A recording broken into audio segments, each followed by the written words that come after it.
tout d'abord, merci à tous et à toutes d'être là et de nous rejoindre avec Achéro et soutenir la cause.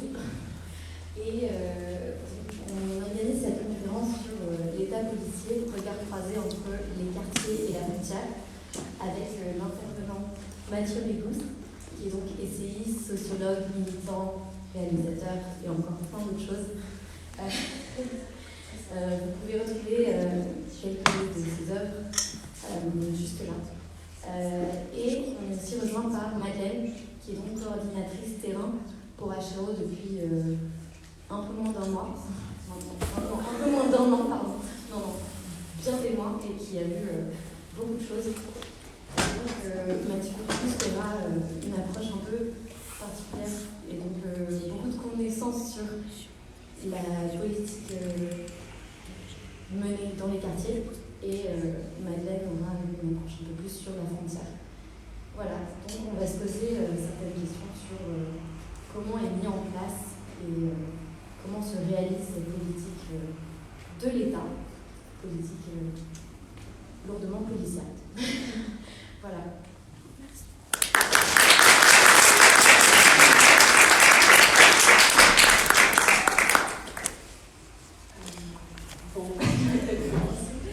Merci Sheila pour l'introduction.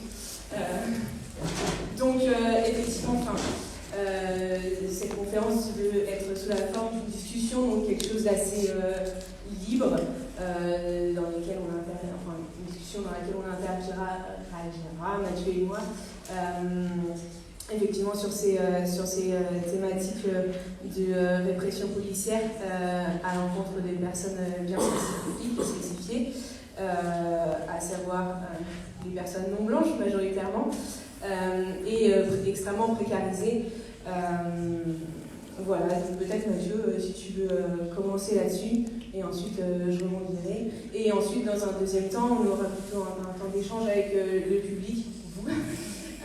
Si vous avez des questions, des remarques, etc., on sera évidemment ravis d'y répondre. Bon, alors bonjour, merci d'être là. Du coup, je me présente vite fait, et puis on s'est dit que direct, on pouvait discuter des liens historiques, sociologiques qu'il y a entre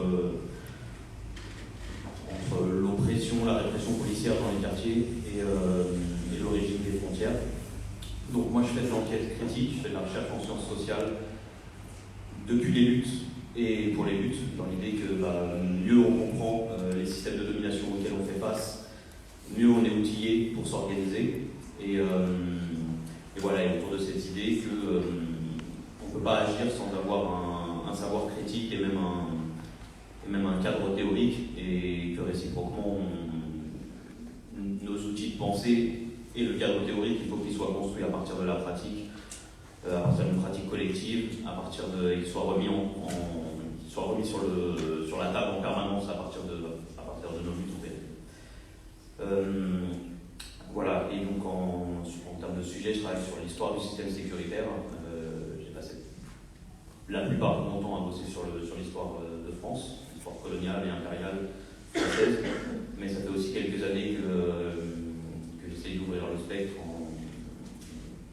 à travers une perspective globale, en tout cas impériale plus généralement. Et très concrètement, ça veut dire que je m'intéresse à ce que fait l'armée française en Afrique, à ce que fait la police dans les quartiers populaires, mais aussi dans les prisons, à ce qu'elle fait à travers le régime des frontières, et puis aussi à tout ce qui résiste à ces politiques-là, mais qui sont aussi des machines économiques, qui sont aussi des machines sociales. Voilà, ça c'est pour me présenter. Peut-être qu'on s'est dit aussi, comme Madeleine disait, que c'était une discussion, c'est-à-dire n'hésitez pas à nous arrêter s'il y a un truc qui n'est pas clair, s'il y a un truc sur lequel vous avez envie de rebondir directement. L'idée c'est d'échanger et sur la même hypothèse qu'en fait on réfléchit mieux collectivement, et puis que en fait si on est là c'est aussi c'est pour produire une compréhension collective de ce à quoi on fait face, et puis c'est pour la mettre en jeu directement dans de l'action collective, dans de la pratique. Donc voilà, n'hésitez pas à casser le cadre.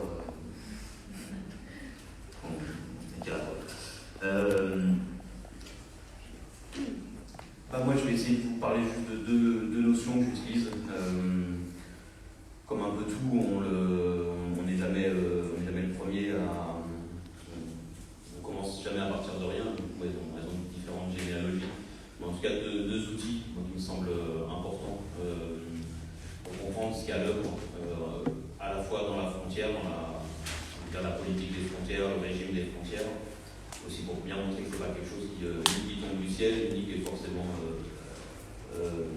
qui serait normal comme ça. En fait, ça correspond à un certain système politique, à une époque, et puis si on prend l'histoire de l'humanité dans la longue durée, dans sa globalité, l'État-nation et les frontières, c'est quelque chose finalement de très récent, et puis en fait peut-être même d'exceptionnel, quelque chose qui a quelques siècles, on peut le tirer sur un millénaire si on veut. Mais c'est une configuration particulière et c'est pas une normalité dans laquelle on est tenu de vivre absolument. Alors, pour aborder ça, j'utilise deux notions qui me semblent importantes, mais peut-être juste avant, je voudrais se dire un truc par rapport à l'État-nation et à la question des frontières, et parce qu'on va parler aussi de racisme d'État. Je crois qu'il y a un truc qui est important de se dire, c'est qu'en fait, la forme de l'État-nation, la manière dont elle apparaît, la forme moderne, en Occident, au cœur et à la fondation du système capitaliste, racial et patriarcal, c'est un système politique qui est xénophobe par principe.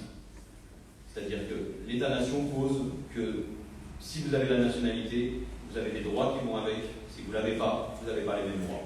Et qu'à partir de là, on est déjà dans quelque chose, une xénophobie structurelle, organisée par le simple fait de poser le droit, que ce soit lié à une nationalité. Après, quelle que soit la manière dont on obtient ou pas la nationalité, que ce soit parce qu'on est né ici ou pas, qu'on a 15 générations derrière nous ou pas, qu'il y a un concept de race ou pas, à partir du moment où on n'a pas les mêmes droits, dans une société parce qu'on n'a pas la même nationalité, on a une xénophobie structurelle, organisée. Donc, à partir de ça, on peut discuter des différents systèmes de l'ordre racial, etc. Mais il y a quelque chose qui est de base dans la forme de l'État-nation et donc de la frontière qui vient poser ça, une inégalité fondamentale. Et alors autour de ça, parce que l'idée c'est de comprendre ce qui change et comment ça évolue aussi,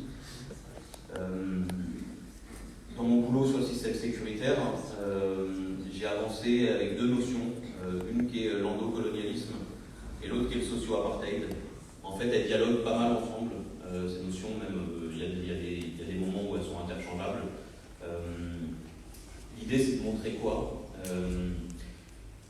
en fait, ça vient d'une observation, et d'une observation qui court au cours du XXe siècle, qui a été formulée par différents auteurs et par différentes luttes, qui a été formulée par exemple dans le Black Panther Party, qui parlait d'une forme de colonialisme intérieur aux États-Unis et donc d'oppression spécifique de ce qu'ils appellent la colonie noire, qui est une formulation qui avait été déjà faite par Césaire, qui a traversé les écrits de Fanon, et puis qu'on a retrouvé dans toute la théorie critique jusqu'aujourd'hui, et qui dit qu'il y a quelque chose qui ressemble énormément au système colonial à l'intérieur de la métropole impérialiste. Donc ça a été dit le plus explicitement aux États-Unis, mais en fait on a aussi des critiques comme ça qui émergent et, en France dans les mêmes années, dans le mouvement des travailleurs arabes notamment, et après qui vont revenir. Moi, les premières fois que j'ai entendu parler de ça, c'était au début des années 2000, parce que le mouvement de l'immigration des banlieues on avait fait quelque chose dans les luttes.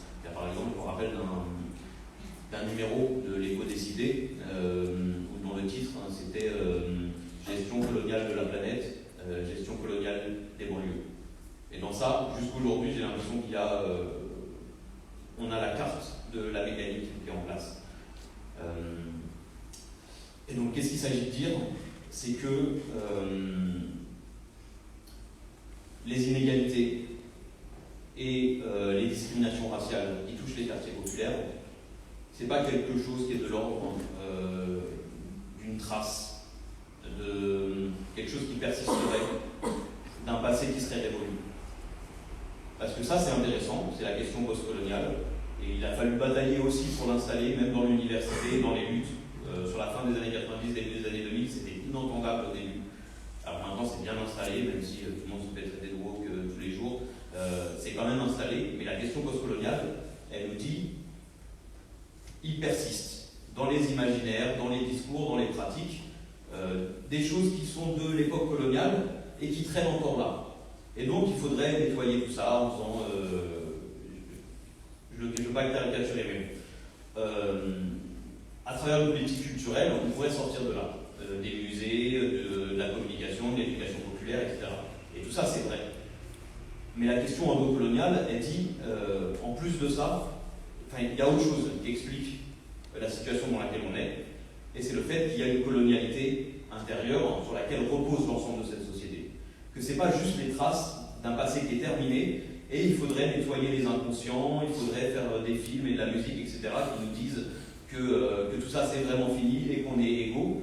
Non, il y a quelque chose dans la machine, dans la mécanique du système politique et économique qui reproduit ces inégalités. C'est ça l'idée qu'il y a derrière en tout cas le choix d'aller chercher un concept pour parler de ça. Et donc endocolonialisme, ça vient nous dire aussi qu'est-ce qui vient faire ce endo qui n'est pas beau du tout.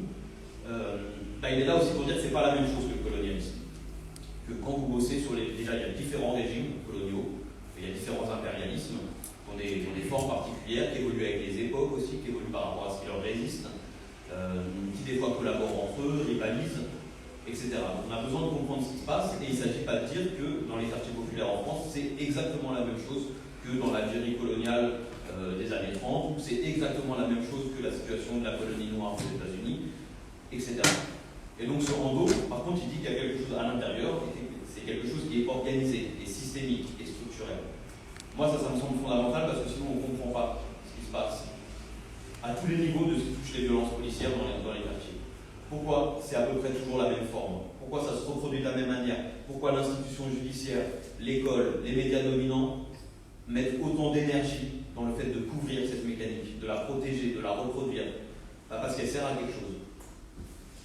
Et c'est de ça qu'il faut qu'on discute. Si elle sert à quelque chose, c'est qu'elle a un rôle fondamental dans la société dans laquelle on vit. Et c'est cette proposition-là aussi, qui n'est pas juste une proposition politique, qui est aussi une proposition qui est issue de la recherche. Enfin, c'est aussi une manière d'essayer de comprendre ce qui se passe quand on croise les sources. Parce qu'en fait, on n'arrive pas à comprendre les différentes sources si on n'admet pas le fait que cette société, et les sociétés occidentales en général, mais on peut dire le système monde aussi, repose sur des formes coloniales intérieures, que son capitalisme, son système patriarcal et puis l'ordre racial sont organisés autour de quelque chose qui a trait au colonial, mais qui n'est pas la même chose que le colonial à l'extérieur. Et à partir de ça, du coup, on observe à travers les époques et dans les différents systèmes impériaux qu'il y a une circulation permanente de dispositifs idéologiques, culturels, mais aussi pratiques, la forme prison, la forme frontière, dans les rapports d'exploitation, même dans les dispositifs d'humiliation, de harcèlement, de gestion des corps, de gestion des imaginaires, d'encadrement de la vie quotidienne, de la vie intime. On a des dispositifs de pouvoir et d'accumulation qui circulent en permanence entre les domaines coloniaux et les domaines métropolitains, et qui s'adaptent à chaque fois. Et donc on va retrouver, et qui s'adaptent en passant de la colonie vers la métropole, mais aussi en circulant entre les suds, entre les périphéries et entre les métropoles. Voilà. Et du coup, ça pose aussi l'idée qu'il y a de la périphérie intérieure. Voilà. J'ai pas mal de choses quand je parlais de socio-apartheid, c'était pour dire ça aussi. Peut-être que je trouve que le mot est plus facile à utiliser et pour s'en emparer. Et voilà, le socio dans l'apartheid est là aussi, encore une fois, pour dire que c'est pas la même chose qu'un apartheid militarisé comme en Afrique du Sud ou comme l'apartheid en Palestine, mais qu'on a quelque chose qui est de l'ordre d'un système politique, économique, social, de mise à part, de ségrégation, et qui repose sur la race comme système. Oui, c'est super intéressant, et effectivement, nous à la frontière, on peut donner 1000 exemples de ce qu'est le socio-apartheid et l'endocolonialisme. On le voit absolument tous les jours. Déjà à travers les formes qui sont extrêmement violentes ce qu'on appelle dans les médias mainstream violence policière, quand on exclut le fait que la police est intrinsèquement violente. Mais c'est aussi dans tout ce qui est impact de la frontière sur les territoires, harcèlement des personnes exilées, relégation au confinement, justement, des territoires, invisibilisation, etc. Donc tout ça, on le voit extrêmement bien. Du coup, nous, à HRO, on suit les exilés. Donc il y a effectivement les cas de violence extrême, mais il y a aussi les cas de violence quotidiennes, à travers notamment des expulsions de terrain qui sont quotidiennes. Enfin, elles arrivent tous les 2 jours, donc il y en a quand même beaucoup. Enfin, là, en 2022, c'est 1753 expulsions de terrain sur une seule année, donc ça fait quand même beaucoup. Donc là, on voit clairement le harcèlement policier envers les personnes que l'on veut reléguer, non seulement reléguer aux confins de la société, mais aussi montrer qu'ils appartiennent au bas de l'échelle sociale et politique. Donc il y a quelque chose aussi de très démonstratif et de construction du narratif étatique dans ces actions policières très concrètes. Qui peuvent paraître frustrantes parce qu'elles arrivent tous les jours et de manière extrêmement répétitive sans avoir de façon très visible aucun impact, sauf que l'impact il est là, notamment dans la question de la construction des narratifs, etc., et de qu'est-ce que ça veut dire de la société, qu'est-ce que ça montre à la population blanche, et qu'est-ce que ça montre aux populations racisées, et qu'est-ce que ça montre aux populations sans papier, et de fatigue aussi des personnes exilées. Donc le but c'est majoritairement de faire une politique de l'épuisement, en fait, que les personnes n'aient plus aucune autre option de vivre que de mourir, finalement, parce qu'on leur a retiré tellement tout pouvoir sur leur vie que le seul pouvoir qui leur reste, c'est de se donner la mort. Donc c'est un peu tragique comme ça, hein, mais il y a vraiment quelque chose de cet ordre-là. À la frontière, c'est peut-être la même chose dans les quartiers populaires. Mais en tout cas, nous, c'est ce qu'on voit, c'est vraiment une politique de l'épuisement par le harcèlement quotidien et l'exclusion sociale et politique, et aussi géographique.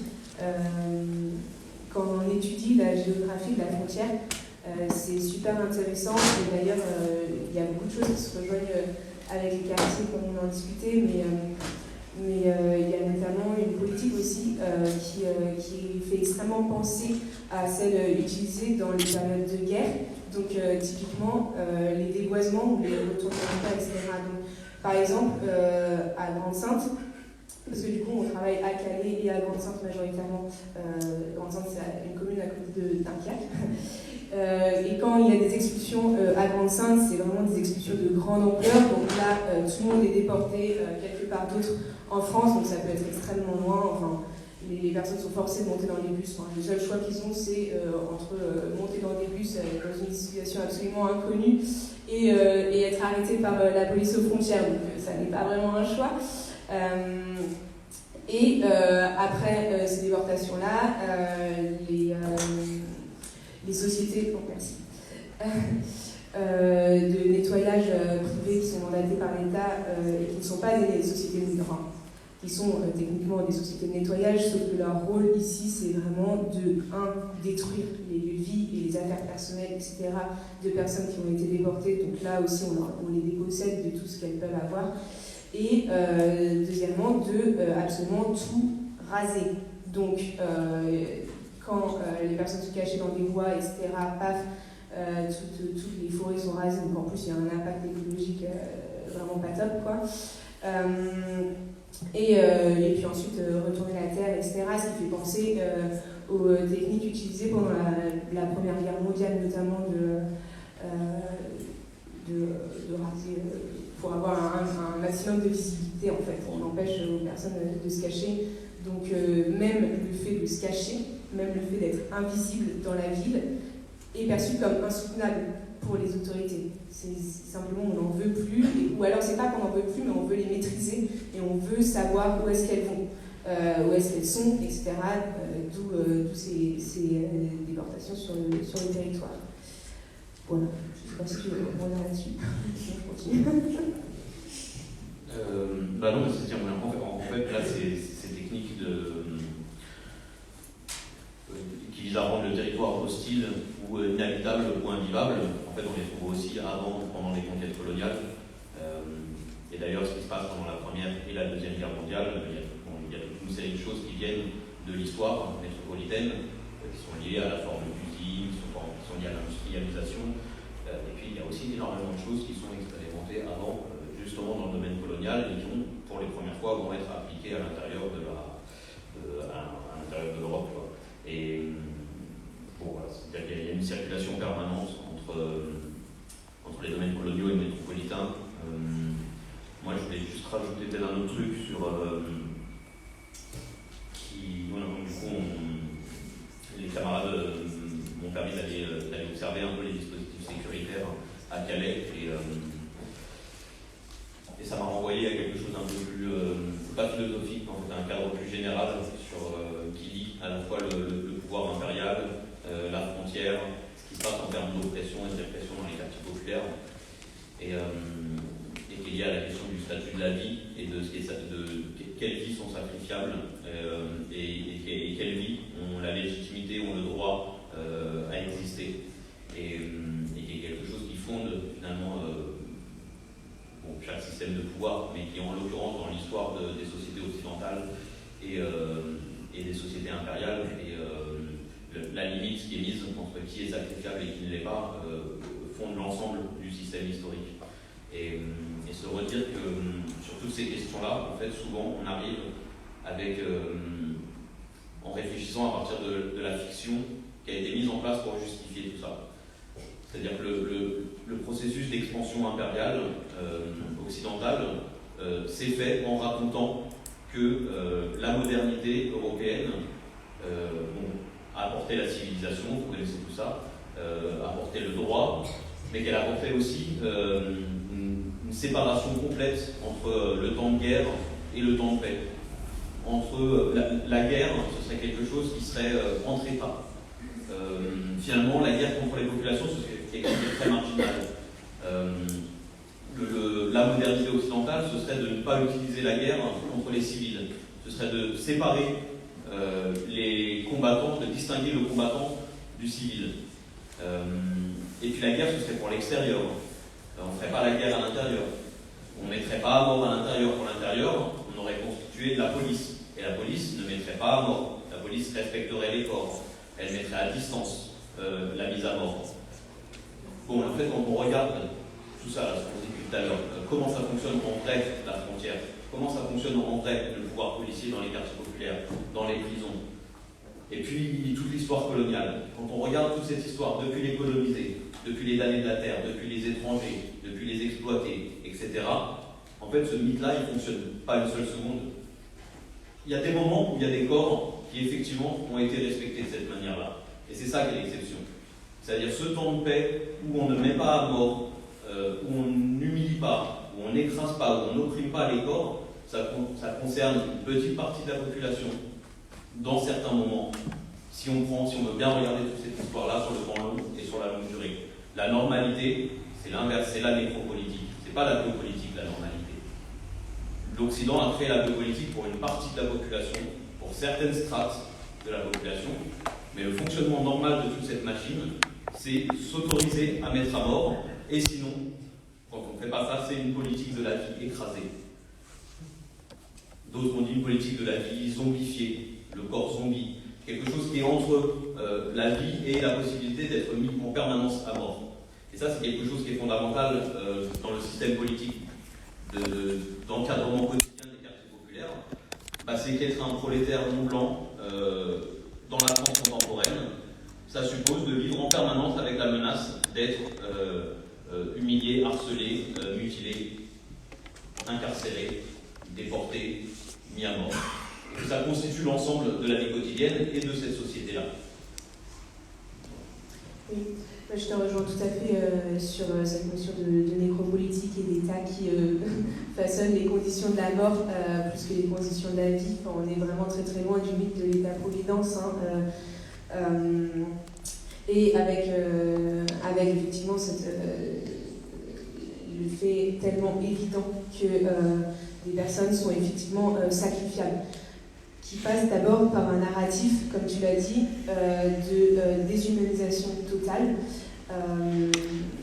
puis ensuite par un narratif de criminalisation. Donc, bon, je vais rebondir sur les personnes exilées, parce que c'est un peu ce que je connais, mais je pense qu'on se retrouve là-dessus dans les quartiers populaires.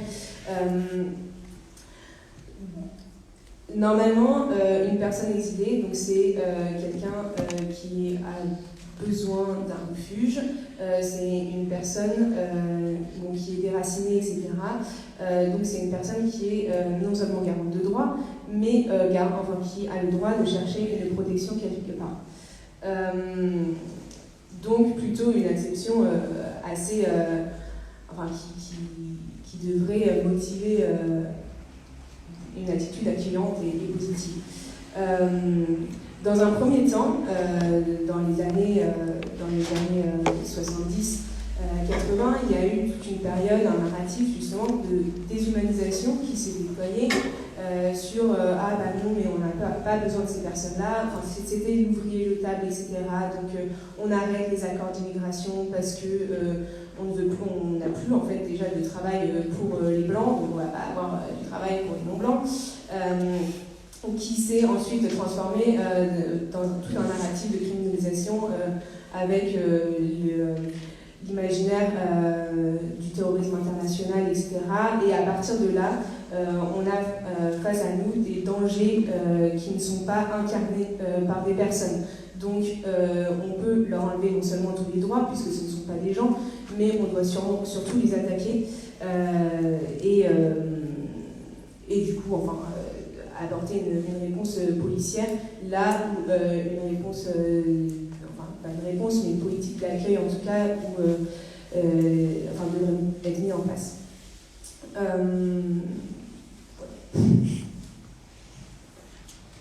Et oui, et bon, très concrètement, comment est-ce que nous on voit quotidiennement que les droits ne sont pas respectés? À Calais, c'est assez simple parce qu'il n'y a absolument aucun droit qui n'est respecté. Dans tout ce qui est accès à l'eau, accès au logement, accès à l'éducation, libre circulation, tout simplement. Et dans les expulsions de terrain quotidiennes, par exemple, à Calais, elle se base sur... Il n'y a aucune base légale tangible à ces opérations de police qui arrivent quotidiennement. Donc là, on est quand même sur quelque chose de violation de droit massif quand même. Le narratif qui va avec ça, c'est extrêmement intéressant parce que d'un côté, il y a un narratif pseudo-humanitaire qui va dire ah non mais vous voyez bien les conditions atroces dans lesquelles ils vivent, sauf que comme il n'y a aucune solution qui n'est apportée à ces expulsions quotidiennes, une solution de relogement ou quoi que ce soit, les gens ils vont se réinstaller exactement au même endroit 2 minutes plus tard, dès que les flics auront tourné les talons.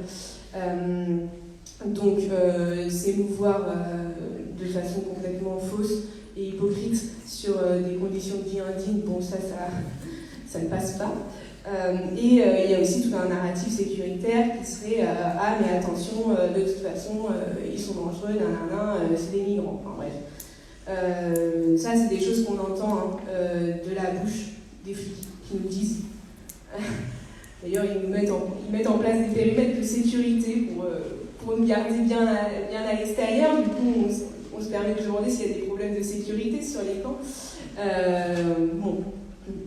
C'est majoritairement pour nous empêcher de voir ce qu'ils font, mais rien que le fait de motiver ces périmètres par la sécurité, c'est déjà très démonstratif.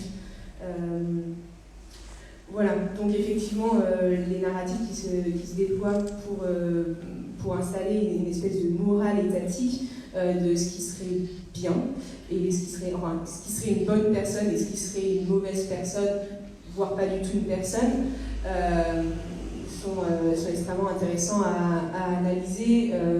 Et dans le contexte frontalier, c'est très évident qu'en fait, il ne faut surtout pas être noir ou brun, enfin non blanc en tout cas. Il ne faut surtout pas ne pas avoir de papier. Il ne faut surtout pas être précaire. Il ne faut surtout pas être une femme. Donc en fait, il y a en fait toutes les dominations qui sont revues à la loupe dans le cadre frontalier et qui instaurent ce qui serait le bien en fait avec un grand B et du coup une morale d'État très nécropolitique. Peut-être réagir sur ça, mais n'hésitez pas hein, si vous voulez qu'on lance la discussion vers d'autres enjeux. Du coup, là, quand on était à Calais, parce que du coup, HRO fait le taf de surveiller le commissariat, de voir comment les camions se préparent et du coup peuvent prévenir les personnes sur les campements. Et du coup, ils vont et filment, les flics filment tout ce qui se passe. Et on voit ce truc absolument évident que la police n'aime pas ça. Et tout le système de pouvoir qui tourne autour de ça est absolument gêné par la possibilité qu'on sache ce qui s'y passe. C'est-à-dire qu'il y a la production, comme Adèle l'a dit, d'un narratif, en tout cas d'un imaginaire où soit on ne sait pas, et si on sait, on pense que c'est fait correctement et que de toute façon ces personnes-là sont menaçantes, etc. Mais en fait, simplement, quand il y a une captation de ce qui est en train de se passer et la possibilité de diffuser, et ben on retrouve ce truc-là, à la fois sur la question des violences d'État dans les quartiers populaires, mais aussi dans la prison. C'est-à-dire que ces institutions-là, pour fonctionner, elles ont absolument besoin, pour que leur mythe fondateur en tienne, qu'on ne puisse pas produire des contre-vérités, qu'on ne puisse pas produire un regard critique sur ce qui s'y passe, qu'on ne puisse pas raconter ce qui s'y passe, et puis qu'on ne puisse pas porter la voix des personnes qui le subissent. Et du coup, là, il y a un enjeu fondamental, peut-être même la première manière d'aller attaquer ce truc-là, c'est d'être capable d'enquêter dessus, de se donner les moyens d'enquêter dessus, de rendre visible ce qui se passe dans la prison, dans la frontière, dans le quartier, à l'intérieur des institutions, dans la manière dont elles fonctionnent, et puis à partir de ça, de se donner les moyens de réfléchir ensemble avec ça. C'est-à-dire aussi de produire une réflexion collective, critique sur ces fonctionnements-là. Et donc, ça, c'est aussi pour dire que HRO et plein de gens engagés contre la politique des frontières assurent ce boulot-là et qu'il y a besoin de soutien de ce point de vue-là. Après, je voulais développer un peu une grosse partie de mon boulot, c'est sur la contre-insurrection, c'est-à-dire la manière dont les États contemporains se sont dotés de moyens technologiques pour empêcher d'être renversés, pour empêcher, pour que les classes dominantes ne puissent pas être renversées, pour empêcher les soulèvements, les processus révolutionnaires, etc. Donc c'est quelque chose qu'on a partout, à partir du moment où on a une société de classe, où il y a une inégalité qui forme des classes, donc une lutte entre des dominants et des dominés, et on a des systèmes qui sont mis en place par les dominants pour empêcher que ce soit renversé. Cette chose-là évolue forcément, chaque type de société, chaque système de production, chaque système de ségrégation, de domination va inventer des nouvelles manières. Et on a un modèle de cette mécanique-là contemporain qui s'appelle la contre-insurrection, où on parle aussi de technologie, de guerre anti-subversive, de guerre dans la population, de guerre de basse intensité. Et puis dans les grands médias, et puis dans le système politique, c'est devenu la guerre à la drogue, la guerre au crime, la guerre au terrorisme, etc. Et en fait, qui sont des manières, et je reviens à ce que j'ai dit avant, d'utiliser la forme guerre contre des civils, tout en disant que tout ça est toujours l'apanage des sociétés modernes, démocratiques, rationnelles, etc. Tout ça doit, j'imagine, résonner avec pas mal de choses dont vous entendez parler par rapport au processus génocidaire en Palestine actuellement, où tout ça est justifié par le fait que la puissance israélienne et ses soutiens occidentaux sont les garants de la démocratie, de la raison, de la civilisation, etc. Et en fait, toute l'histoire de l'impérialisme contemporain a fonctionné, a pu faire pu dévaster les peuples, la planète, en utilisant ce discours-là.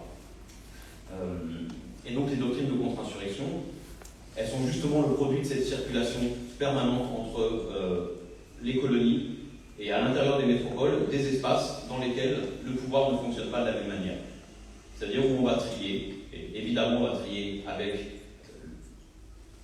la race et avec le genre, et avec différents autres rapports de domination, le banditisme aussi. On va trier les corps à qui on peut, qui sont respectables, et ceux sur lesquels on peut accumuler encore plus de profit, faire travailler encore plus dur, les balancer à la police pour qu'ils soient déportés une fois que le chantier est terminé, etc., etc. Et donc ces doctrines-là de contre-insurrection, ce qu'elles ont tout en commun, parce que tous les empires en ont créé, c'est de mettre en place un système, des doctrines, c'est-à-dire avec des textes, avec des archives, et qui disent il faut faire comme ça. Et donc ils disent il faut, pour empêcher le renversement du système, il faut mettre en place une forme de guerre dans la population qui va aller chercher l'organisation ennemie, subversive, etc., et qui la décrit comme un virus qui gangrènerait le corps national. Et puisque quand on est atteint d'un virus, d'un cancer, etc., on est censé accepter n'importe quel type de médecine, et bien du coup on peut utiliser la forme de guerre, la militarisation, le découpage du territoire. Et donc la question de la frontière dans ces doctrines-là est très importante. On met en place des nouvelles formes de frontières dans toutes les doctrines de contre-insurrection, et c'est ce qui s'est encore passé en Afghanistan et en Irak. C'est ce que la Turquie fait dans sa politique d'occupation du Kurdistan. C'est ce qui s'est passé dans tous les domaines coloniaux et dans toutes les guerres contemporaines. On a mis en place des nouvelles formes de frontières qui viennent lacérer le territoire, où l'idée c'est de mettre à l'abri la bonne population, celle qu'on peut protéger du virus de la subversion, du virus révolutionnaire, etc. Et en général, du coup, en même temps qu'on la protège, on la capture aussi. Et quand on parle de frontière, là on a ce continuum avec le mur. La frontière, la clôture, le mur. On revient encore en Palestine occupée, où l'un des grands laboratoires des murs modernes, c'est le colonialisme israélien, appuyé par l'impérialisme occidental. Et du coup, avec des nouvelles formes de frontières qui viennent, ne sont plus juste la frontière nationale, en fait, qui viennent démarquer la possibilité de l'inégalité, mais à l'intérieur de la ville, entre les villes, à l'intérieur du quartier. À Marseille, il y a un quartier de classe moyenne, et bien ils se sont fait faire un mur, parce qu'ils en avaient marre que les damnés de la terre, de la cité d'à côté, ils passent par leur quartier pour aller à l'école. Donc ils ont fait faire un mur. Alors c'est pas le même type de mur, c'est pas encore un mur avec des drones et des caméras, mais en fait on est déjà dans ça. Et il y a encore quelque chose qu'on trouve dans les doctrines de contre-insurrection et qui a circulé comme ça en permanence entre les conquêtes coloniales, notamment en Algérie, au Maroc et en Asie du Sud-Est, en Indochine, et donc qui s'inventaient là-dedans, mais qui s'inventaient en permanence en faisant des allers-retours avec la métropole et en étant déployés contre le mouvement ouvrier. Et à l'intérieur du mouvement ouvrier, qu'est-ce qu'on nous disait? On disait, ces gens-là, c'est des barbares. Quand ils se soulevaient, on disait c'est des sauvages, c'est des barbares. On disait le terme berbère. Et il y avait donc tout cet imaginaire qui disait que en fait, finalement, c'était des corps presque racisés déjà. Parce que racisé, ça veut dire quoi? Ça veut dire qu'on peut abîmer le corps, on peut le sacrifier. Et donc, dans ces doctrines-là, qui ont circulé entre métropole et colonie, c'est mis en place une technologie qui, en plus de la forme frontière, va utiliser énormément la forme camp, l'internement. Interner les populations, c'est ce qui s'est passé en Algérie de manière industrielle. Il y a un tiers de la population colonisée algérienne qui s'est fait interner pendant la contre-révolution en Algérie. Et on retrouve ces choses-là dans toute une série de domaines dans la situation contemporaine. Et ça va de Guantanamo à la multiplication des prisons un peu partout, et des prisons publiques privées, qui sont des machines à dévorer et à écraser les classes populaires. Et puis, ces centres de rétention, ces camps d'internement, toutes ces formes de camps de Lesbos à Calais, à tous les centres de rétention qu'on a en Europe, mais aussi les formes externalisées qu'on a maintenant à travers le système politique et économique qui amène à faire collaborer les classes dominantes en Afrique du Nord, par exemple, à mettre en place une sous-traitance de la forme de camp.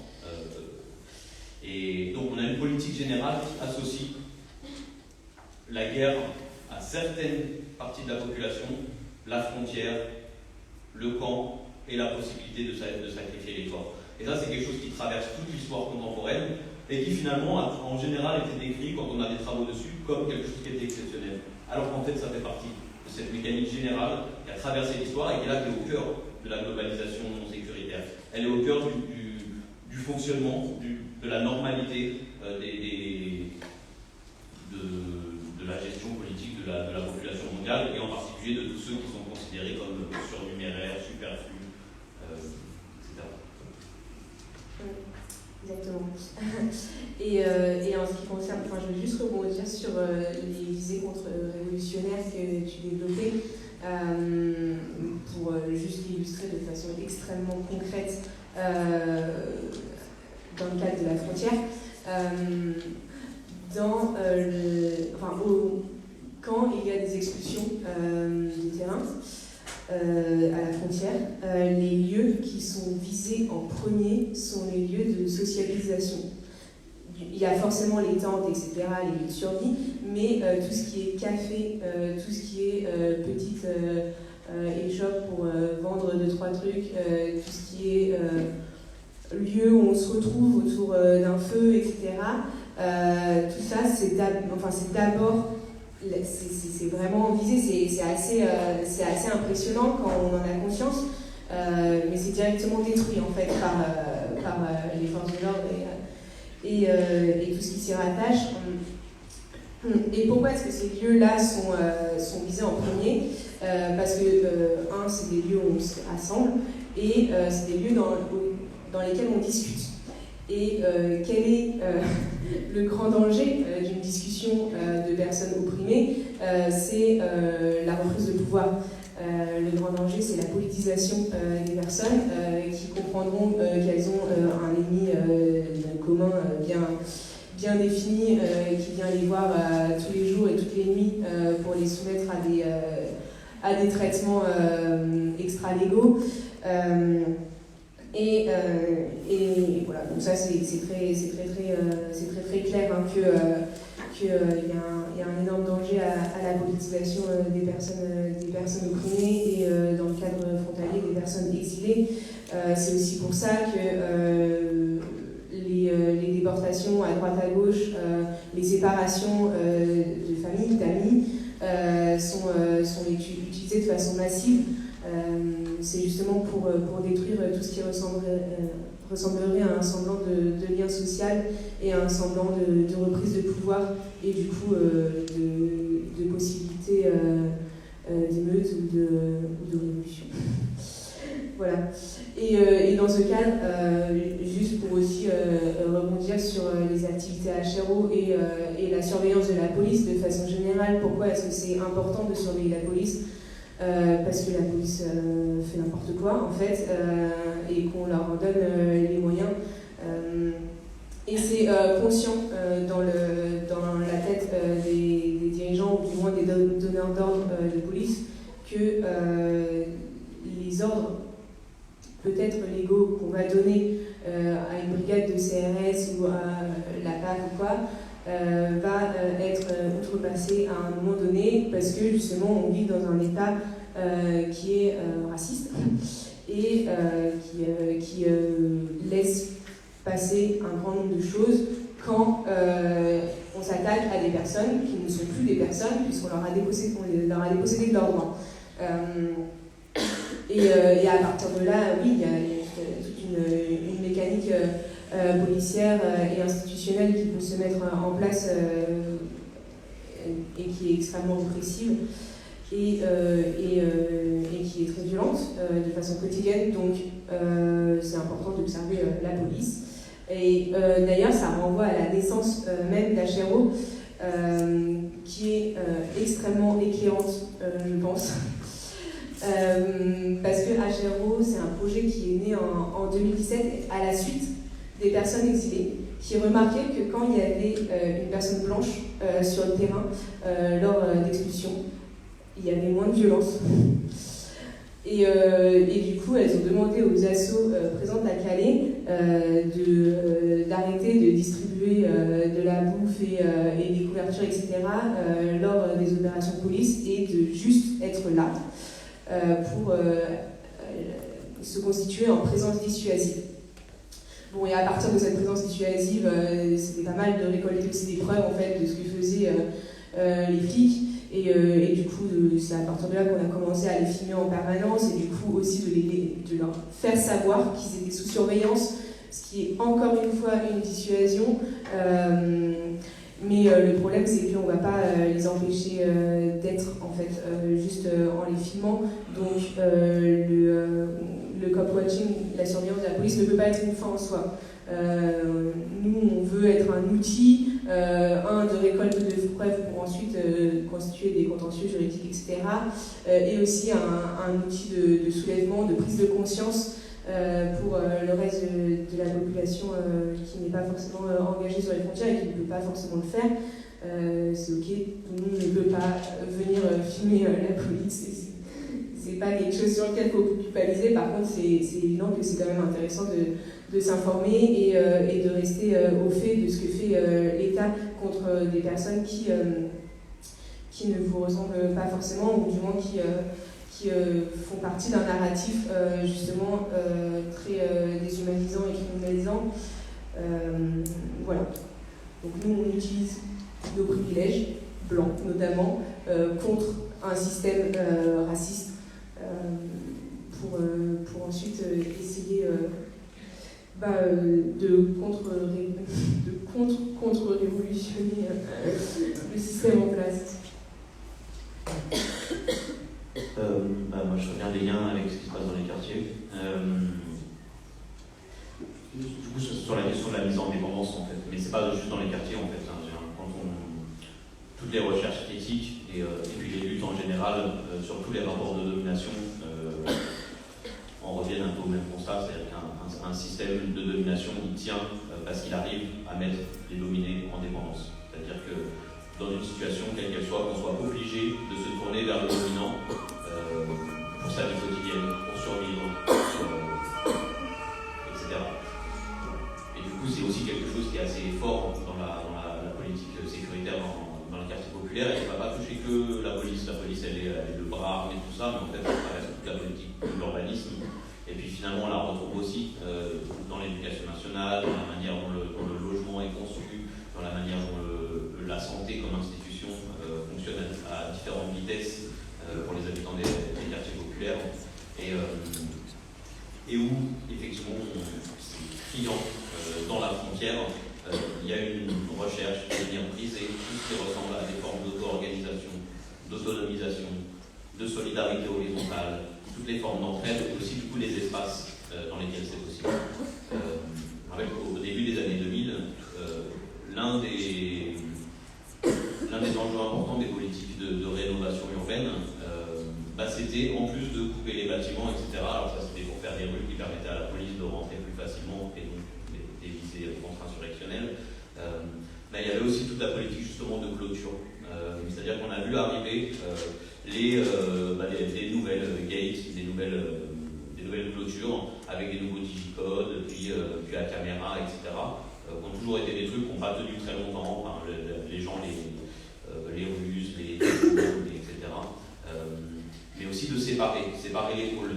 Et je me rappelle d'ailleurs quand j'étais à la parlementaire, il s'était passé pareil. Ils avaient séparé aussi tous les bâtiments pour qu'on ne puisse plus communiquer et séparer les halls. C'était quelque chose qui était. On a senti l'impact direct que ça a eu. C'est qu'en fait, toutes les personnes qui, en revenant du chantier, du taf, etc., pouvaient avoir un moment pour se croiser, et notamment, je pense aux mamans aussi, mais pour se croiser, discuter un peu du quotidien, qu'est-ce qui t'arrive, etc. C'est le hall, c'est le palier, voilà, où tu peux te voir aussi et créer des solidarités, de l'entraide, savoir ce qui se passe à l'autre bout du bâtiment, à l'autre bout du quartier, etc. Et toutes ces choses-là sont venues casser ces dynamiques.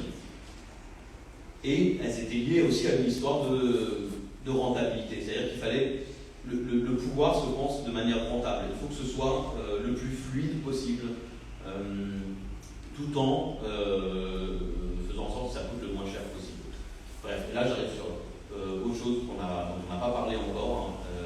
Et moi, dans mes recherches, ça revient énormément, parce que je pense que c'est quelque chose qui est fondamental dans ce qui explique la dynamique sécuritaire aujourd'hui. C'est que le contrôle, la surveillance, la répression sont devenus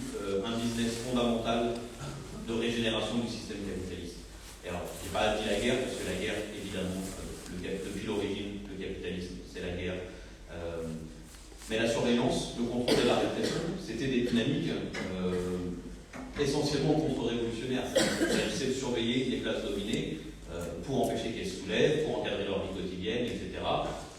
La fondation de la police, directement, qu'est-ce qui s'est passé quand la première institution policière, qui d'ailleurs a été créée en France, c'est le premier acte qui a été fait, c'est d'aller dévaster la cour des miracles, c'est-à-dire la zone où les misérables s'auto-organisaient et créaient autre chose. Dans leur galère, créaient une contre-culture, de l'entraide, de la débrouille,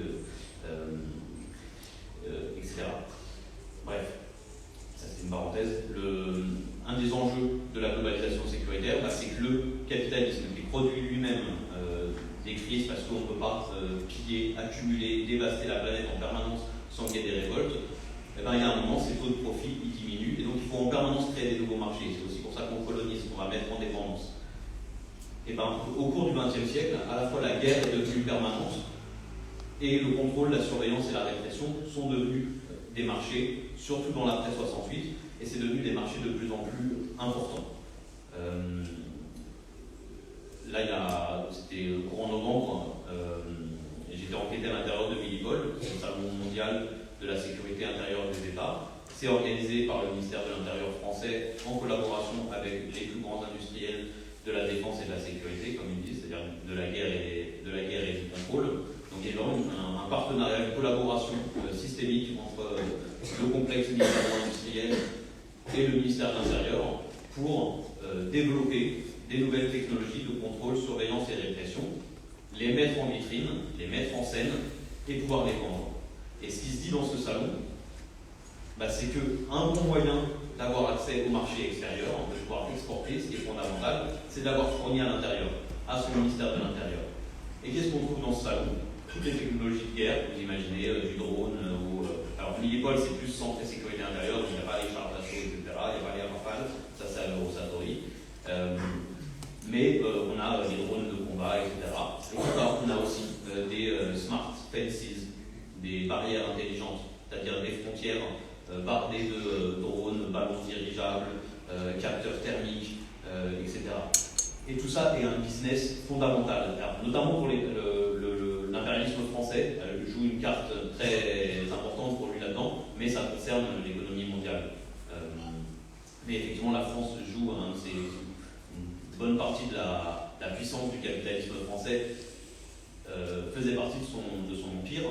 Et donc petit à petit, à mesure que les résistances anticolonialistes ont forcé l'impérialisme français à se restructurer, il a investi de plus en plus dans ces questions de surveillance, contrôle, répression. Et donc dans Milipol, on voit ça exactement. On a la frontière, le camp et des armes de répression, flashballs, grenades de désencerclement, gaz lacrymogène.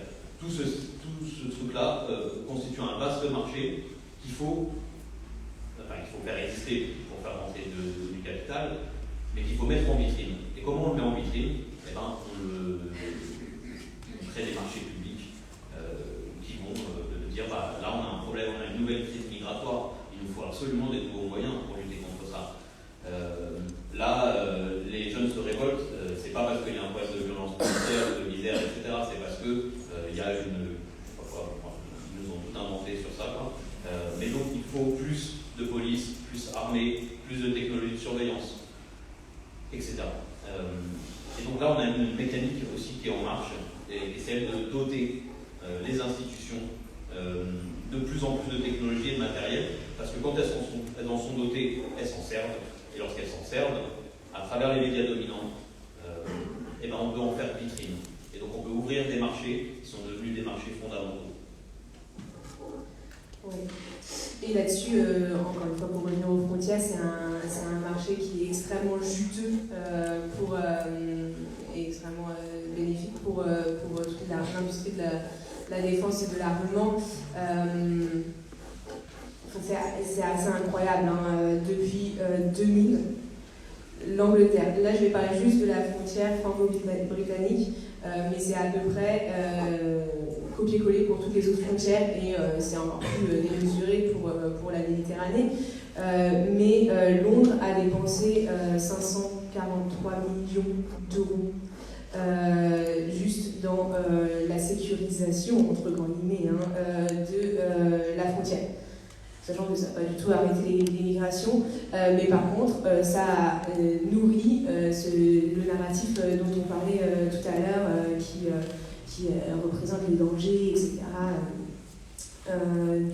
du risque migratoire, et du coup qui marque le territoire très fortement pour dire que ce territoire est l'amener, etc.,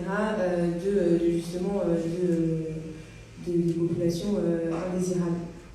Et d'ailleurs, c'est aussi très intéressant de voir que les territoires frontaliers, en général, sont aussi des territoires qui sont complètement laissés de côté par l'État. Calais et le Nord, de façon générale, c'est un territoire extrêmement pauvre par rapport au reste du territoire français. Et du coup, en faire une espèce faire de ces villes des espèces de prisons ultra sécuritaires avec de la surveillance à droite à gauche. Vraiment, Calais est couvert, mais d'un cap aussi de caméras. C'est incroyable, il y en a de partout. La ville de Calais est entourée de 70 km de barbelés. C'est un truc de malade. Il y a des rochers de partout, sur le moindre carré d'herbe pour pas qu'il y ait des tentes qui s'y installent, etc. Enfin bref, c'est un territoire qui est lui aussi complètement sacrifiable parce que de toute façon, les personnes qui y vivent sont pauvres, donc on s'en fout aussi. Elles sont juste un tout petit peu plus au-dessus que les personnes exilées, mais au final, ça reste des populations qu'on ne peut pas inclure dans le roman national, quoi. Voilà, je sais plus ce que je voulais dire, il y avait un autre truc. Mais ouais, je sais pas, tu veux rajouter quelque chose?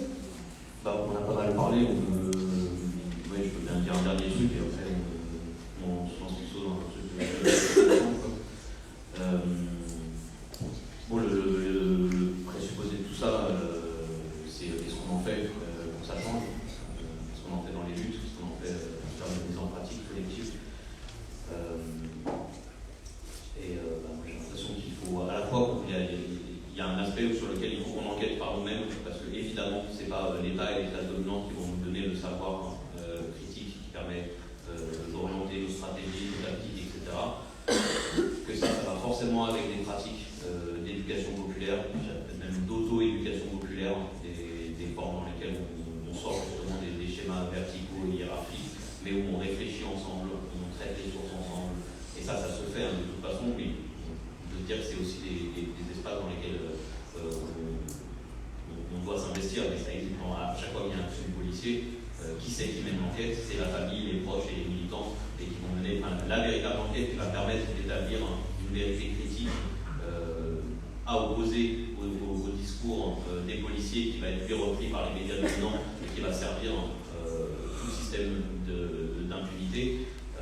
Ça, c'est des personnes qui, la plupart du temps, n'ont pas été à la fac ou je sais pas quoi, donc se sont auto-outillées elles-mêmes et y arrivent. Et du coup, là, dans ces moments, dans ces espaces collectifs, en fait, on produit là des savoirs qui nous permettent de construire de la lutte. Je pense qu'il y a à la fois ça, et il y a quelque chose de l'ordre d'aller casser les séparations qui, justement, font que tout ça tient.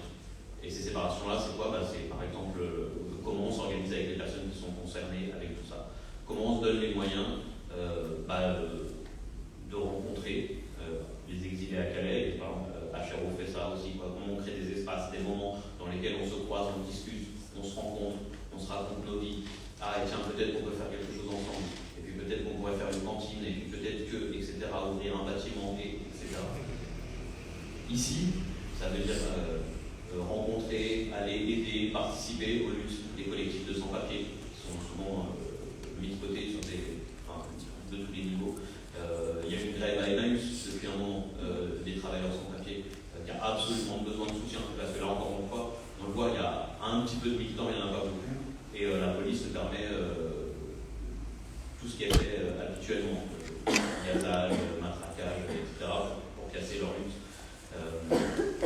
Il y a ça, si on veut bien les voir et aller à leur rencontre, des mobilisations et des formes d'auto-organisation et des luttes, des personnes qui subissent la politique des frontières et les politiques de mise à mort policière, c'est possible. Il y en a partout. De la lutte et de la résistance, il y en a, et il faut aller à la rencontre. Et je pense qu'il y a tout ça, ça va encore aussi avec, parce qu'on se l'est dit un petit peu, je ne sais pas si je l'ai vraiment dit explicitement, mais tout ça c'est lié aussi à un système qui est global et un système qui est impérialiste.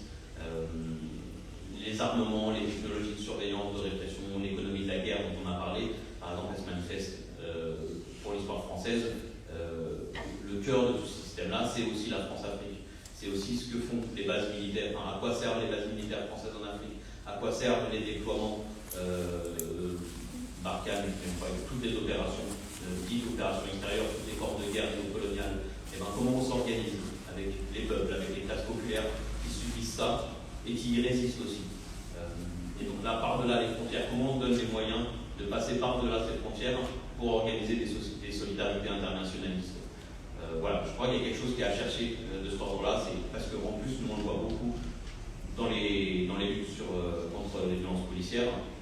Effectivement, on ne gagne quasiment jamais rien dans les procès, dans les tribunaux. C'est un champ de bataille sur lequel on considère qu'il faut aller se défendre, il faut aller se taper, mais il est configuré de telle manière qu'il ne gagne quasiment jamais. Là où on a des victoires partielles, c'est dans ces moments de rencontre. C'est quand ces familles qui ont des parcours différents, et vis-à-vis de l'histoire coloniale, et vis-à-vis de l'histoire ouvrière, etc., se rencontrent et voient qu'elles ont subi des choses qui se ressemblent. Mais qu'elles ont aussi, dans leur histoire familiale, dans l'histoire que dans chaque quartier, vous avez vécu ça et vous avez réagi de cette manière-là, nous aussi on a réagi de cette manière-là, et peut-être qu'on pourrait continuer comme ça. Et donc à chaque fois, en fait, dans ce cheminement de la lutte, là on invente quelque chose d'autre. Et déjà on a des petites victoires, mais aussi on est en train d'inventer une autre manière de vivre, et qui n'est pas basée sur l'ensemble de ce qu'on se raconte depuis tout à l'heure, peut-être un comme ça, c'est se dire que là, l'ensemble de tout ce qu'on se raconte, ça tient sur les rapports sociaux de domination. Tous, capitalistes, racistes, patriarcaux, globalistes, etc., qui se configurent de plein de manières. Mais dans les luttes, dans ces moments-là, on invente d'autres manières de vivre ensemble et qui ne sont pas basées sur ça. Donc là, on essaie de les faire reculer. On s'outille aussi d'autres choses pour les faire reculer. Bon, voilà. Et en tout cas, il y a un horizon fondamental qui est de construire des solidarités qui vont à l'encontre de tout ça, parce que finalement, si tout ça tient par du rapport de force, tant qu'on n'arrivera pas à nous s'unir par-delà les divisions, on n'aura pas ce rapport de force. Et évidemment, les dominants ne donnent jamais rien comme ça, il faut l'arracher.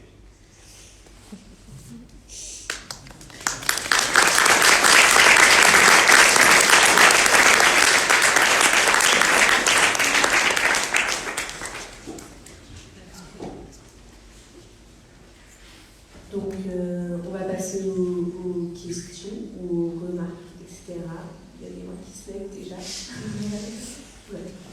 Alors, je sais pas. Tu veux que j'ai le micro? Ouais, J'ai le micro. je pense.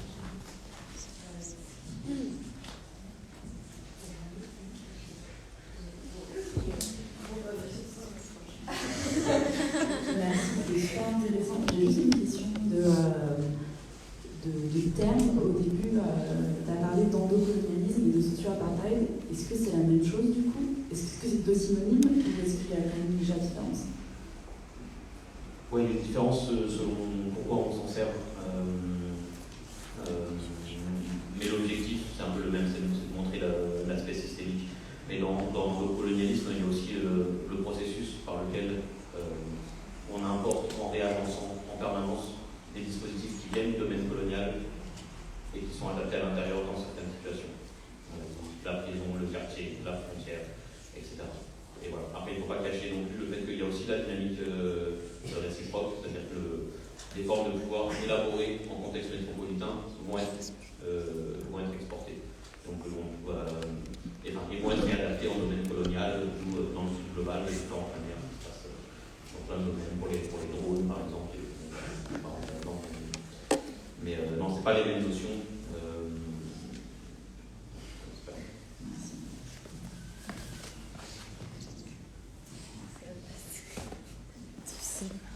Ah oui, sinon, on peut avancer. Merci aussi pour tout ce que vous avez dit, c'était très intéressant. Et en fait, pendant que tu parlais, Madeleine, j'ai pensé un peu à une anecdote pendant que vous parliez tous les deux, et j'avais envie de la raconter ici. Et elle m'a une question, donc c'est revenu. Donc, bon, alors, on est au premier confinement, et j'habite à Lille, et je suis amenée à descendre chez mes parents quelque part au sud de Lille. Et je dois passer par Paris, et donc tout le monde est confiné, et il y a très peu de gens dans le train, il y a très peu de trains. Et donc on est peut-être 4 personnes dans un train, et en fait on arrive vers Gare du Nord, et avant ça on passe par des barres d'immeubles. Je sais pas à quel quartier elles correspondent, mais à ce moment-là j'entends 2 personnes dans le train qui disent regarde ces prisons, et de toute façon c'est ce à quoi ils sont habitués, c'est ce à quoi ils appartiennent. Et moi, d'entendre ça m'a fait énormément de mal. C'était bizarre. Et genre, c'est pas quelque chose, en fait, l'idée d'une telle altérisation de l'autre, et à quel point est-ce qu'on le rend une espèce de chose qui peut rester dans un zoo. C'est quelque chose que je peux peut-être entendre dans les discours politiques et tout, mais là c'était juste des personnes à côté de moi qui disaient ça. Et je sais pas, en fait, pourquoi je vous raconte ça?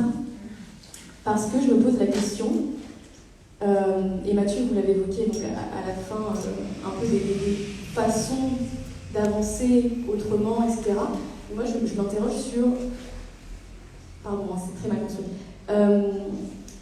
Pour moi la base de pouvoir... bien mener la lutte, c'est qu'on puisse se reconnaître les uns dans les autres, en fait. Et qu'on puisse voir que la situation de l'autre, ça pourrait être la nôtre, puisque c'est des mécaniques qui s'adaptent, qui bougent. Et en fait, on pourrait très bien imaginer un système où tuer le juif interné dans un camp, tuer le noir rendu esclave, en fait, ça peut être toi. Et c'est tellement plus facile à ressentir quand tu subis ces formes d'oppression. Mais c'est le cas pour tout le monde en fait, c'est juste le pire de l'humanité. Et donc, quand c'est aussi ancré pour qu'une personne me dise ça, comment on sort de ça? Voilà, c'est un peu, mais il n'y a certainement pas de réponse, mais voilà. Ça ouvre un truc quoi. Merci.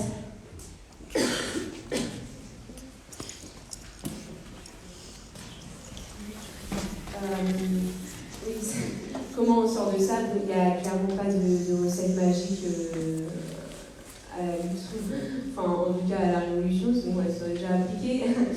Mais clairement, un premier élément de réponse, pour moi en tout cas, ce serait vraiment d'aller à la rencontre. Parce que laisser, en tout cas pour les personnes qui ont été dépossédées de leur vie, les médias mainstream, les politiques, etc., parler d'elles à leur place, va forcément tordre le récit et tordre la réalité de ce qu'elles sont. Donc aller à la rencontre des personnes concernées et leur parler, et en fait se rendre compte que 1, elles peuvent parler, 2, elles ont des choses à raconter, et 3, en fait on a plein de choses à se dire et qu'on a plein de choses à partager, etc. Ça, pour moi, c'est vraiment un premier pas. Pourquoi? Parce qu'on se battra toujours plus pour ce qu'on aime et ce en quoi en tout cas on peut se projeter. C'est évident que c'est beaucoup plus difficile de se battre pour quelqu'un ou pour une lutte ou quoi qui a été mise à l'écart et qu'on ne connaît pas, de fait que pour un nom, une histoire, un visage de quelqu'un qu'on considère comme étant son ami. Donc ça peut paraître un petit peu simpliste, etc., très émotionnel comme ça, mais c'est évident que ça apporte beaucoup plus de rage, de colère et aussi d'envie de se battre quand on parle de l'amour et de quelque chose qu'on aime. Voilà. C'est un premier... Aimez-vous les uns les autres. Ce sera la réponse. Moi, je dirais bien un mot. Il y a un truc d'un aspect culturel, donc à nous de produire des choses qui viennent casser la possibilité de penser que des corps n'ont pas de valeur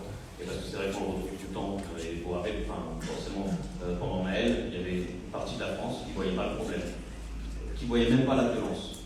Et même pendant Théo, nous on voyait un viol, et il y avait une partie de la France qui voyait une opération de police et qui ne voyait pas le problème, quoi.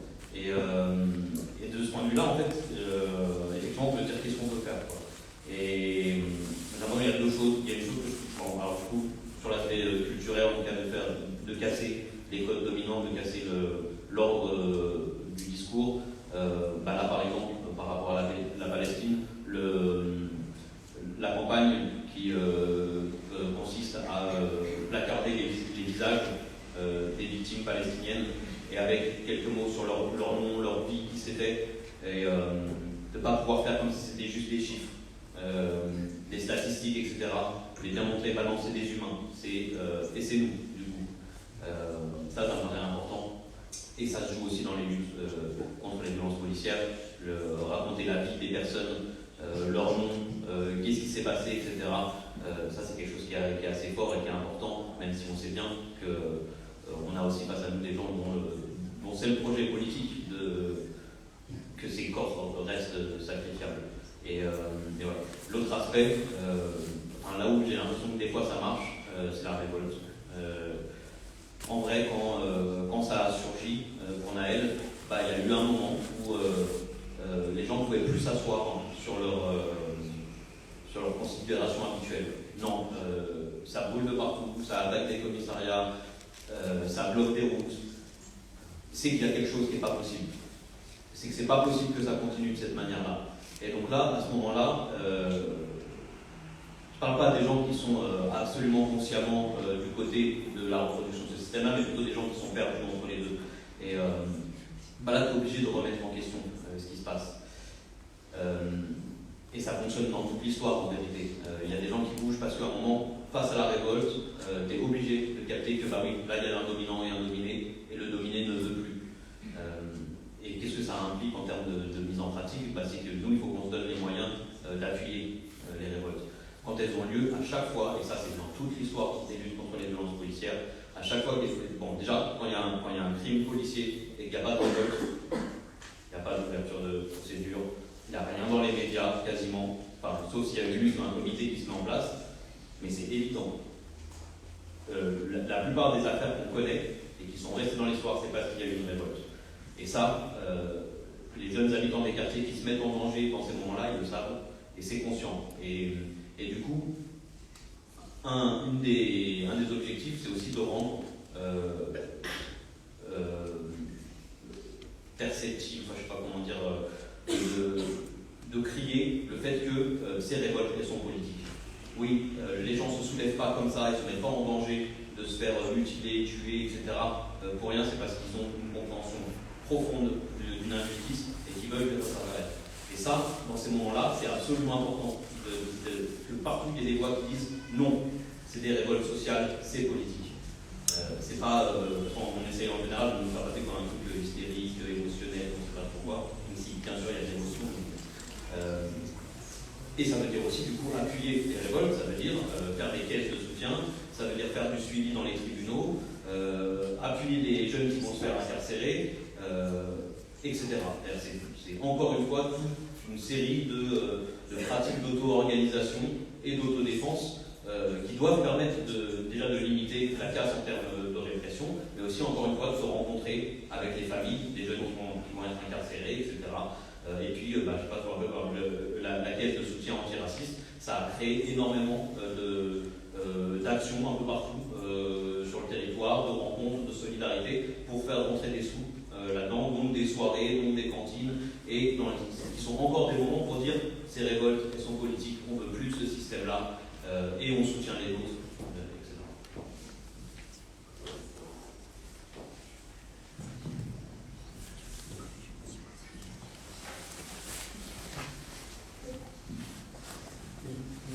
Merci beaucoup pour les interventions, c'est intéressant, je pense.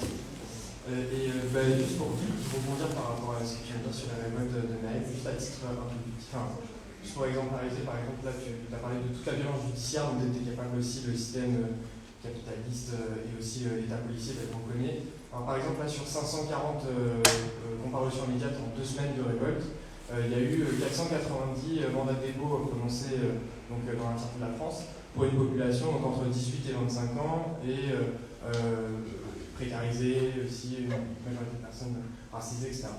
Donc ça c'est un bon exemple aussi de la façon dont justement on gère ces situations. C'est beaucoup plus simple d'enfermer en masse, de construire des prisons, plutôt que justement avoir un vrai projet de transformation sociale. Enfin, bref, ça témoigne de toute ambition politique de ce projet-là. Et aussi, pour revenir sur la question de la frontière, et on peut évoquer Madeleine, il y a pas combien de millions mis en place par 500. Il y avait aussi un nouveau projet, beaucoup de CRA, de construction de CRA à Dunkerque, là qui en ce moment, il y a un vrai enjeu de lutte aussi actuel. Donc voilà, c'est chouette de se mobiliser pour ça, quoi. Et je voulais juste aussi revenir sur un exemple trop intéressant, je trouve, de racisme systémique et d'État. On a pu voir vraiment particulièrement à la frontière. C'est le cas des réfugiés ukrainiens. Quand ils sont arrivés du coup à la frontière, il y a vraiment eu une distinction raciale en fonction de comment est-ce qu'on traitait du coup les personnes. En l'occurrence, on a bien vu que l'Amérique calée, la préfecture et l'État du coup par défaut avaient la possibilité d'ouvrir des dispositifs d'accueil, d'hébergement d'urgence. Donc voilà, en fait, tout ça témoigne de volonté politique. Et donc c'est aussi, je trouve, l'enjeu de ce genre de rencontre, de repolitiser cette question. Et merci et bravo à vous.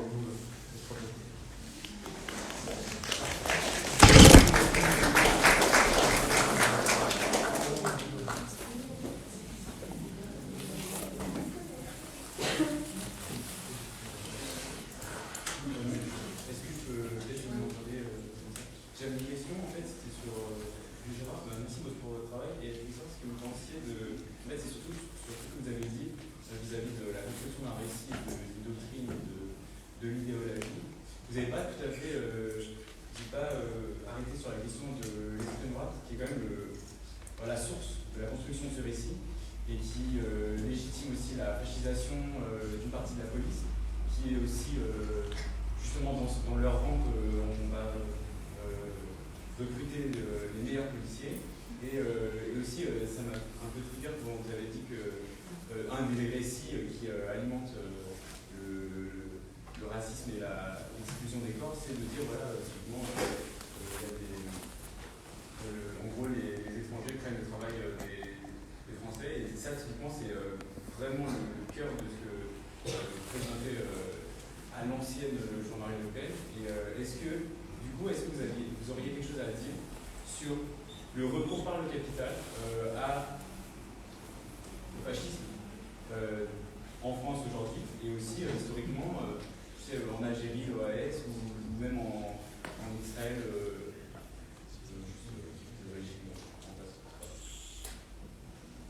Oui, merci, c'est fondamental.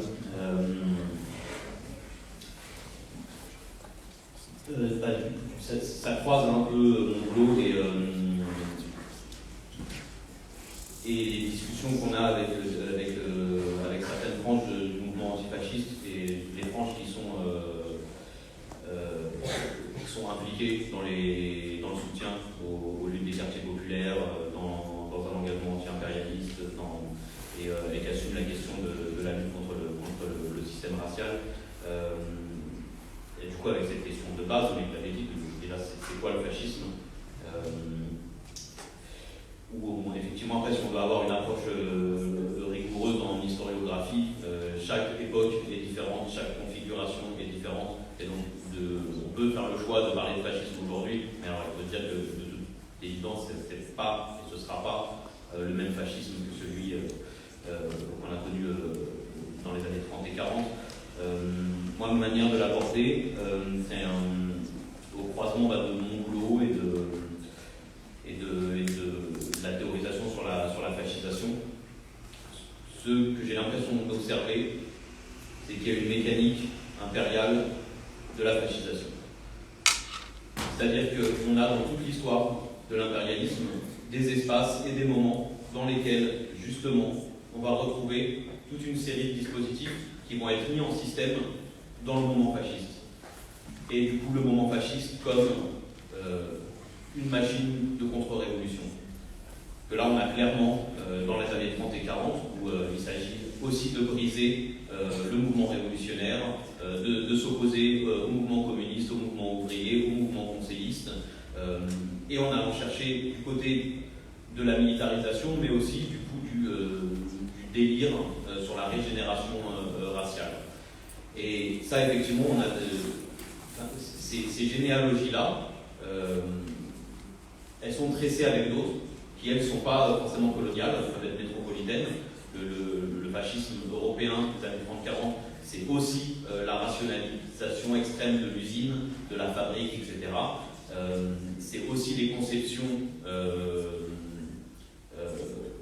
sur la blanchité qui sont faites pour justifier l'ordre racial, mais qui sont faites aussi pour créer une identification du point de vue des populations européennes. Donc c'est aussi des choses qui sont d'une histoire européenne, mais qui ne sont jamais indépendantes d'une histoire impériale. Parce que du coup, le fascisme, c'est aussi le camp, l'extermination de masse, la guerre dans la population, et qui dans cette histoire-là, il y a des généalogies coloniales et impériales qui sont fondamentales. Et donc moi, j'ai l'impression qu'il se passe encore ça. C'est-à-dire qu'on est dans un processus de fascisation. Le capitalisme racial et patriarcal, parce qu'il n'a jamais été, il n'y a pas eu de moment où le capitalisme n'était pas racial et pas patriarcal.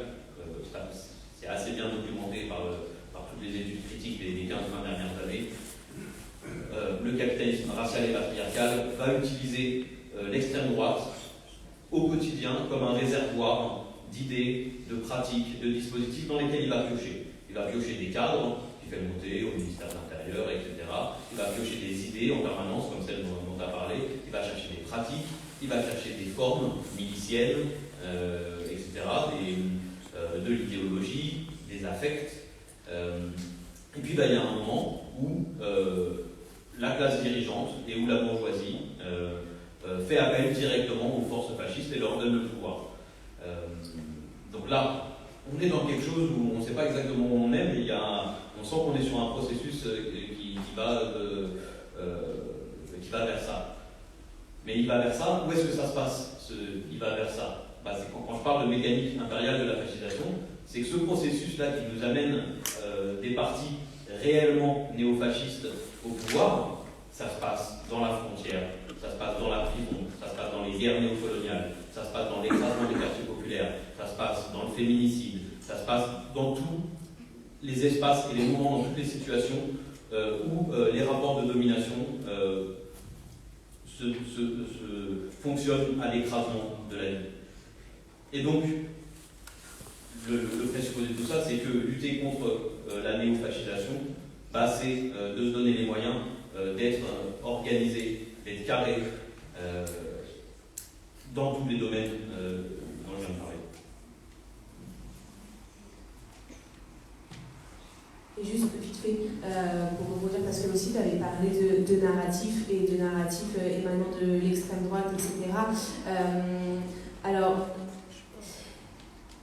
oui, c'est évident que l'extrême droite est un réservoir d'idées et de discours, etc. Avec toutes les formules xénophobes et racistes qui le sont de façon très ouverte et qu'on peut assez facilement repérer.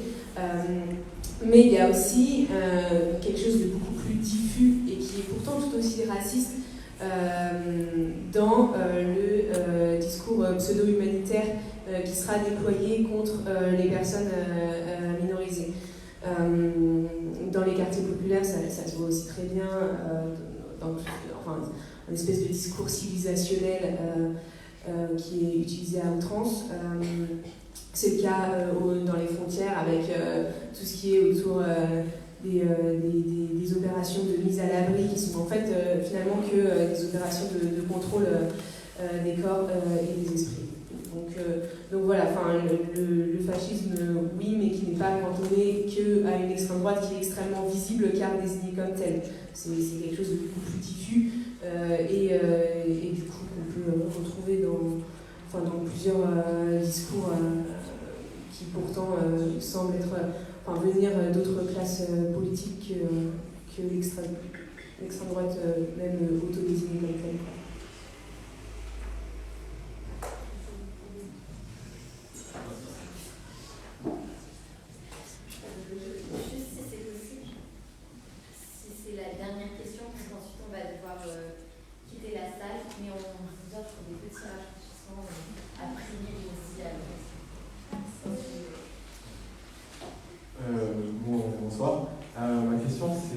c'est sur l'aspect que vous avez rappelé du capitalisme qui cherche à faire toujours du bénéfice, avec l'exemple de la défense-sécurité.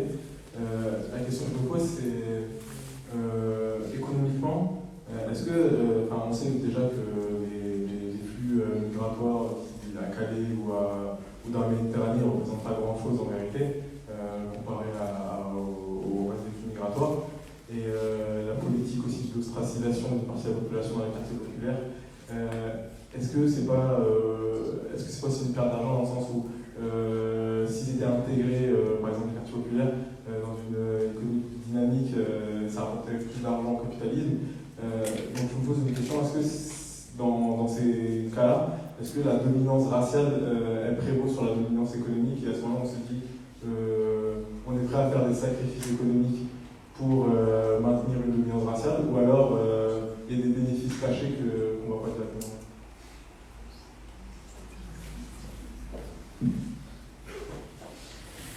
Merci, c'est une super question. Donc je crois que l'ordre racial il est connecté au capital, justement parce que il y a besoin de créer des corps surexploitables et qu'on fait encore plus de profit, on accumule encore plus de valeur dans l'esclavage par exemple que dans le salariat, et dans le salariat contre des populations qui n'ont pas le droit de se syndiquer, qui ne peuvent pas résister, etc., qu'on peut déporter à n'importe quel moment. On peut, vous connaissez toutes les histoires de sans-papiers qui se font arrêter à la fin d'un chantier, il y a même eu au Ménil-Amelot, dans l'extension, ils ont arrêté les sans-papiers qui travaillaient sur le chantier de l'extension du Ménil-Amelot, du CRA, et ils les ont enfermés dans la première structure. Bref. Et moi j'ai l'impression que c'est un truc, on a ça chez Marx, mais c'est un truc qui a été quand même plus développé par les approches de la théorie critique afro-américaine. Mais le capitalisme racial, c'est aussi de se dire ça, c'est-à-dire que quand la racisation, elle produit des positions sociales sur lesquelles on peut faire encore plus d'accumulation de capital. Et la frontière, elle est là aussi pour ça, parce que du coup, elle permet, on sait, les classes dirigeantes, elles le savent, tout le monde le sait, les flux, ils continuent. Les gens, quand ils doivent quitter leur pays parce qu'ils sont menacés par la guerre ou la misère, de toute façon, ils le font juste, ils se mettent encore plus en danger, toujours. Et donc, le fait de maintenir la politique des frontières, et donc de discrimination raciale, etc., et d'interdiction aussi d'accès aux droits, tout ce qui est fait, c'est simplement d'obliger les gens à travailler en étant payés moins, en n'ayant pas de droits, en pouvant pas se défendre, et en pouvant être licenciés de n'importe quelle manière. Et du coup, qui est une condition qui est quasi servile, qui est quasi esclave, face à d'autres strates des classes populaires ou de la classe ouvrière, on va devoir payer un peu plus, etc. Donc ça a vraiment la logique de frontière, elle a aussi cette mécanique en termes d'accumulation qui repose sur la race. Et ça marche pour le genre aussi, on parle aussi de la pédagogie, etc. et de toute une partie des féministes matérialistes, le monde aussi. Le genre permet de produire. Bon, plein de gens qui connaissent ça mieux que moi.